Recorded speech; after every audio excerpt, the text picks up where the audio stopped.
Episode 2 of Fruits Basket Season 2 tackled so many difficult issues that people find hard to speak about sometimes. This episode touched on things like anxiety for the future, which for me, as a college student, kinda yikes. But one scene that really grabbed my heart in pain and a plethora of other emotions was Kazuma Soma's emotional conversation with Kyo's biological father. This scene was truly a shining moment because it shows how unconditional love and empathy can change someone, while at the same time highlight how anger and hate can destroy sacred bonds. It's amazing how in just 3 short minutes this show is able to convey these profound themes in such an impactful way. After watching this scene, I knew I was going to struggle with it for a little bit because I had father issues growing up. I, however, was not alone. This moment was able to strike so deep in many across the anime community. Seeing this reaction though made me really curious. It made me wonder how this moment was able to feel so impactful compared to other scenes just like it. You know, besides Kazuma being an absolute badass, of course. I really wanted to dissect deep into this scene's many layers and see how it stands out above the rest. So I hope you'll spare me a minute of your time. If you enjoy this analysis type of video, then please consider subscribing for more content like this in the future. It'll make me really happy. With that little spiel out of the way, let's finally dive deep into this. Fruits Basket, the difference in fathers.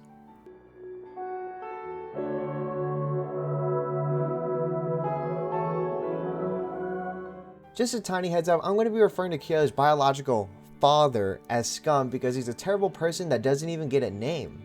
Throughout this whole scene between Kazuma and Scum, we come to realize they are polar opposites of the same coin. That being that they are both fathers, although their emotions and feelings towards their son are polar opposites. Scum is filled with nothing but malice towards his own biological son, while Kazuma feels nothing but love and compassion. To look at this scene from that point of view, we really come to realize that Kazuma is a foil to everything that Scum believes in.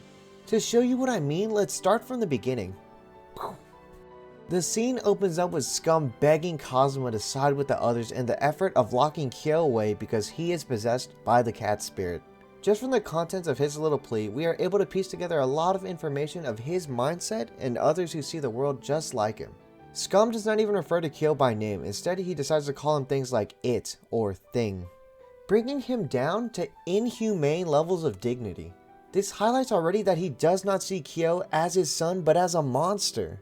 This sacred bond between father and son is torn away because of the Soma's prejudice against the cat spirit. They truly believe that the cat spirit is nothing but a monster that should be locked up and never see the light of day. It needs to be caged and treated like garbage. It doesn't matter that the cursed user was forced into housing this spirit. Their own human dignity does not matter. To the majority of the Soma household, the person who is unfortunate enough to be cursed by the cat spirit should be caged and locked away until death. Scum tries to even get Kazuma to relate to his efforts because Kazuma's grandfather used to be cursed with the cat spirit. Little does he know, Kazuma has long had a change of heart. Kazuma was able to take a step back and objectively look at Kyo's environment and situation to realize the absurdity and cruelty of it all. As the scene continues, Kazuma tries to calm Scum down to think reasonably, but Scum once again lashes out. While this all goes on, we get a great metaphor for both of them in the teacups. Scum's teacup is tipped over in a fit of rage and anger, causing the tea to be spilled everywhere. The tea is an indication of his emotions, specifically hate and anger, spilling out everywhere onto the table. Kazuma tightly grips his cup in his hand, symbolizing his control over his emotions. To be able to rationalize and reason. He could have so much rage and anger swell inside of him as the real monster in the room talks trash about his son, but he holds it all in the palm of his hand. As Scum continues on his tirade, we get the real reason he hates his son so much. Not because of the cat spirit directly, but because his wife was taken from him. He centers all the blame onto Kyo. Every single ounce of hatred is directed towards Kyo. He truly is stuck in the past. You can feel his rage and anger as he grasps his face, blaming it all on his son. It truly is a powerful show of emotion. There was a fantastic tool used in this scene to highlight the idea of being stuck. What I mean is the record player. You see, the record player begins to start skipping because it plays the same note over and over again when Scum brings up his grudge against Kyo. This is a direct comparison of Scum exactly. He is a broken record at this point. He's held onto this grudge for so long, unable to move on. He skips and continues on playing the same broken note over and over again. This is something that truly shines when translated from manga to anime. This record player was a subtle yet powerful metaphor for Scum and who he is as a person. But now let's finally move on to the real star of this battle of ideas and fathers, Kazuma Soma. He brings up this idea that Kyo and Scum are extremely similar. Just like Scum, Kyo was overwhelmed by anxiety, fear, and hatred. He numbed himself to all outside interference and shut himself off, not letting anyone get close to help or even try to fix himself. But unlike Scum, Kyo had a helping hand to pull him out of this darkness. A guardian angel, I would say, in Honda Toru. God, she's such a good soul. I love her to death. Thanks to this guardian angel, Kyo was able to change for the better. He was able to move on. But can you say the same for Scum? Kazuma begins the roast of Scum by telling him the cold, hard truth. How long are you going to continue scapegoating all the blame to your son? Were you truly not at fault at all? Is it fair for Kyo to take all the blame while you sit in your music man cave wallowing in self-pity? After this mini roast, Scum tries to shoot back, saying Kazuma sounded almost fatherly. Then he has the audacity to claim he took Kyo in for money? I'll be honest, when I was watching this scene, I was fuming. He doesn't have a clue of how much love that Kazuma has for Kyo. He is triple the father he will ever be. The self-control of Kazuma is astounding, as he doesn't raise his voice or even flinch. Instead, he just stands his ground. He gets up and tells him he loves Kyo and his growth as his son.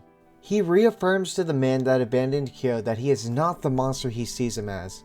Kazuma sees him as human, hell, even more than that, as a son. He tells Scum that no matter what scorn he throws upon him, he will never ever help them confine his own son. These few sentences already tear down the claim Scum had against Kazuma.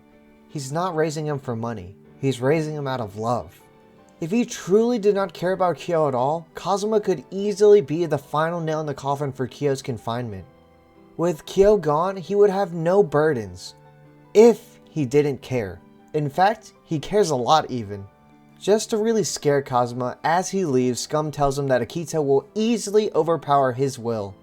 This is where Kazuma shows another trait that truly great fathers have: selflessness for one's own. He says that it will take on whoever, even Akito, to protect Kyo's life. To really just end Scum's whole career, Kazuma strikes down and tells him that you are no parent of his, so you would not understand. God, what a badass. Just cue the dramatic music. Jesus Christ. Oh man, I'm weeping just thinking about it. Ugh. Kyo is related to Scum by blood, but Kazuma holds the sacred bond between father and child. While these two are both fathers, they are complete opposite in Kyo's eyes. One is a trashy human being that kinda sucks, while the other is a badass karate master that is loving, caring, and amazing. Wow, what a difference. This unconditional love for Kyo is what really struck me. It doesn't matter if they're not related by blood. The title of father and son transcends blood. It's the relationship and bond that form as you raise a child. Kazuma understands this best as he watches Kyo grow and blossom in front of his very own eyes. That is what it means to be a father. Something that Scum will probably never understand. When it comes to this difference in fathers, Kazuma is a clear winner in my eyes and especially Kyo's. God, I love Kazuma so much. He really is one of the greatest anime fathers of all time for me. He's kind, sweet, amazing, considerate, and caring. Kyo is so lucky to stumble onto someone so fantastic, really. I'm happy that Scum got the roast he deserved. At the end, I kind of felt bad for him, really. He really needs to move on and get away from this endless cycle of hate. Either way, I hope you enjoyed the video. Fruits Basket Season 2 has been amazing so far. I can't wait to see what else the future holds for this show. But with that out of the way, I'm BriThi signing off. Jane! I love you guys so much.